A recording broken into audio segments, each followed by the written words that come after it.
So this week I got two exciting new additions to my equipment. Firstly, the very famous 50-140 f2.8 XF red badge from Fujifilm. This is an upgrade to my 18-135, which was my previous zoom, well, only telephoto option really, which was an excellent all-rounder. My first lens with my first Fuji, weather sealed, image stabilized, an absolute champion for all travel and expedition needs, and lightweight. You can see the size difference here. It's mad. These are crazy different sizes and weights.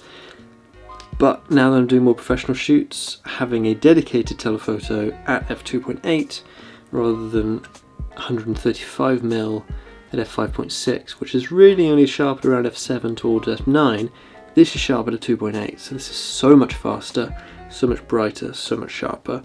So this was a must really as an upgrade, because this has been 4 years now.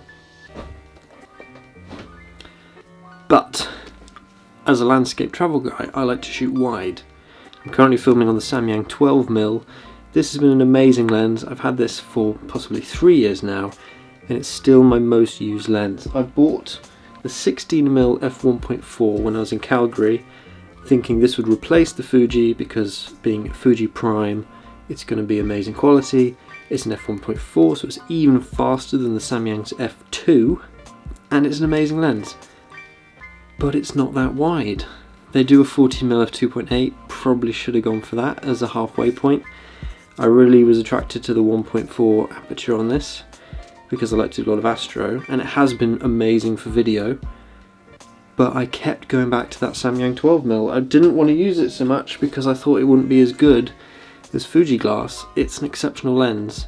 Manual focus, not weather sealed, not expensive, not heavy. So pros and cons there. Now to today's edition. This has been on the roadmap for possibly over a year now. I've known it's coming up for ages. On paper, it's my dream lens. This is the Fuji 8-16mm f2.8, so it's fast f2.8. Massive wide range. I know I like 16, I know I prefer 12, and I know sometimes I want to go wider than 12, so 8-16mm, my dream range. Three concerns with this lens though: it's very big, it's going to be big and heavy, it has a bulbous front element, so I can't use my screw-in filters.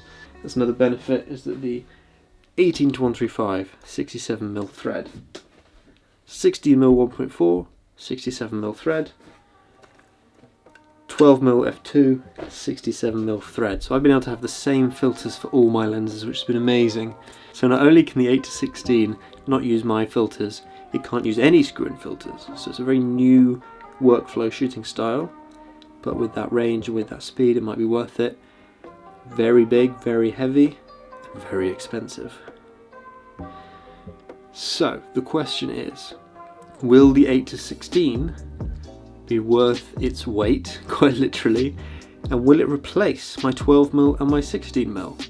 Well, the good news is it arrived today.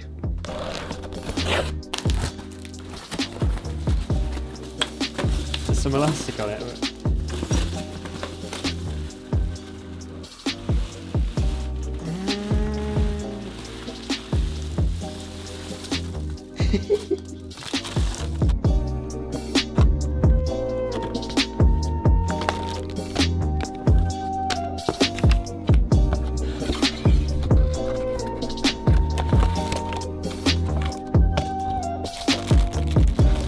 Big.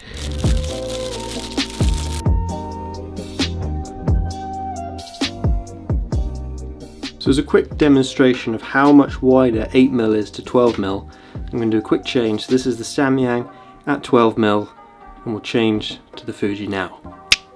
Okay, so this is the Fuji 8-16 at 12mm. No idea if it's in focus, to be honest, but let's do a quick zoom out to show you the difference between 8 and 12mm. Whoa. First impressions, it is large, it is heavy as expected. Not as heavy as I thought it would be. It is big, and obviously there is that front element, which means no filters. But it is beautiful. It is so nice. No surprise really that it is so well built. Very smooth action, lovely big aperture ring all the way from 2.8 to 22, which is very nice. And that is another bonus to this lens, which isn't normally a selling point for me, but I've never had a lens that makes nice sunbursts, starbursts, whatever you call them. And so to have a lens for landscapes that is so wide and gets nice sunbursts is a nice addition. That's a cherry on top almost. But can this replace this? The size and weight difference is crazy. But I had a quick opportunity to do a field test today. I took the 12mm, the 16mm and the 8 to 16mm and decided to shoot. So let's have a look at those now. Looks very nice, very sharp, very stable. That's a key thing. I want to know how IBIS performs. Then at 12, which is my most used focal length for video, looks great. You can see a bit of IBIS wobble, and then way out at 8, such a difference, including so much more into the frame now. When you compare 16 to 8, it's really noticeable just how much range this lens has. Okay, this is the kind of shot that I really like to do in my video work. It's shooting at 120 frames a second. It's just a simple sway forward, keeping the camera as steady as possible. I often shoot this with my 12mm because then you get that parallax effect of things close to the lens moving more quickly, so you don't have to move much to get a nice sense of motion. However, I often get IBIS playing up with the Samyang 12mm, and I don't know if this is because it's just so wide it's very hard for IBIS to deal with, or because it's not a Fuji lens. So I was really interested to see, comparing the Samyang 12mm with the Fuji at 12mm in this video shooting style. Is really look at the edges to see if you see much difference, and to be honest, I can't see much difference. There's still that distribution at the edge, but it's nothing really too extreme. Now to compare with images.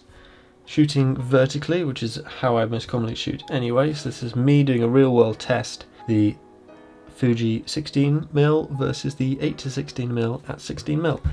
Both shot at f4, both at 1/800th of a second, all settings identical. 16mm versus 16mm. Now these results really surprised me. When wide, can't really tell the difference, that's fair enough. Zooming into the middle, hard to tell. I'd give the edge to the image on the left. Let's go in a bit closer. Definitely the image on the left. The image on the right is just softer. You can still tell the amount of information is there, it's just not as crisp. Now let's go to the edge. This is the real telltale. This is a huge difference. The one on the left absolutely outperforms the one on the right. I'll tell you now, the one on the left is the new 8 to 16, and that really surprised me. I thought a 60mm prime would absolutely destroy a zoom lens trying to do 16mm, but no, the 8 to 16, amazing, really impressive. And bear in mind, both of these are f4, which is supposedly their peak sharpnesses, so really impressed there. And then this is something I noticed that's a bit of a bonus. Bear in mind, these are the exact same settings. The 8 to 16 on the left, it's only hard to tell. If you look at the ridge, the green at the top here, it is brighter. And that follows all the way down to the bottom of the frame. The highlights are crisper and the shadows are punchier. There's a slight wash on the 16mm. And these were taken like 10 seconds apart. It's the exact same shot, exact same time of day, exact same settings. I'm really surprised at the highlight detail that the 8 to 16 picks up. Don't know if that's to do with coating or the amount of elements involved. Very impressive. So I'm surprised by this. I'm genuinely surprised that the 8 to 16 outperforms the 16mm prime, which is hailed for being an amazing lens, and it is. But the 8 to 16, that blew me away. That is amazing. Here's the tough one, the wide, the 12mm. Same shot again, 12mm, Samyang 12mm f2 versus Fuji 8 to 16 at 12mm. Both at f4, same shutter speed, same ISO. I mean, here straight away you can see the difference in brightness at the bottom. The Fuji again, a lot more highlight detail emerging from those shadows in the bottom. Let's go in closer. Tough to tell. Looking at those trees right on the horizon, I'd actually give the edge to the photo on the right, which is the Samyang. That surprises me. Let's go in even closer. definitely the image on the right, which is the Samyang. But it doesn't look like loss of detail. It looks like I might have missed the focus here. So that's still an interesting point. Same settings, same focus points. The 8-16 slightly misses it at 12mm. Maybe that's the case, not so sure. And now here, the edge. This is the telltale. Again, image on the right. The Samyang, not so good. Still holds up pretty well.